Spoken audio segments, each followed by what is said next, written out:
Washington, D.C. recently released its annual water quality report, and our water nerds dug through it so that you don't have to. Water Nerd TV is based right here in Northeast D.C., so we'd like to think we know our backyard pretty well. If you have a city you'd like us to cover, comment below and we'll do a video on it.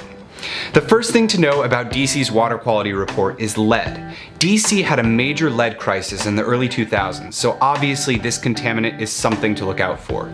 10% of the samples had lead concentrations over 3 parts per billion. There were 229 samples collected from a monitoring period of January to December, and 5 samples had lead levels over the EPA action level of 15 parts per billion. However, EPA, CDC, and American Academy of Pediatrics all agree that there is no safe level of lead for children. It's also important to note that many of DC's homes were built with lead plumbing and lead fixtures, so the relatively small sample size may not necessarily reflect the scope of the lead problem in DC. We highly recommend DC residents take advantage of the city's free lead test program.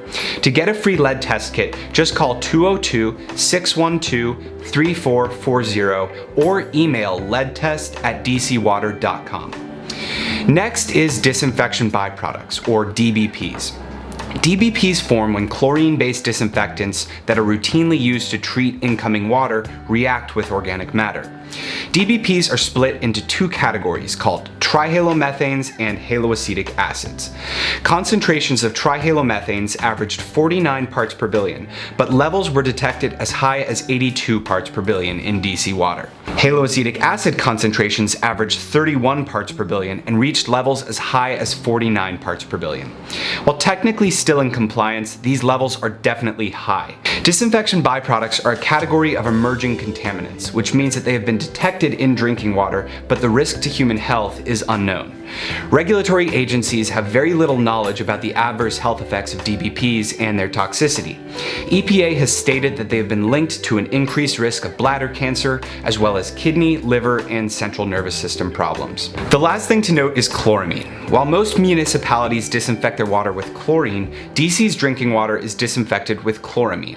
Chloramine is primarily responsible for what many customers report as the bad taste or pool smell in their tap water. Unlike chlorine, chloramine does not dissipate if a container of water is left in the refrigerator overnight. Most one-size-fits-all water filters use filtration media that doesn't do a great job removing chloramine, but the filters that we design and build at Hydroviv use a special filtration media that is purposefully designed to remove chloramine. Our water nerds are on the lookout for other cities to cover. If you would like us to see what's going on in your hometown, please comment below. Also, if you have any questions about this report or anything else water related, drop us a line at hello@hydroviv.com or visit hydroviv.com and use our live chat feature. Our water nerds are based right here in Washington, D.C. and can answer any questions you have. Thanks so much for watching, and remember to subscribe for important water quality alerts.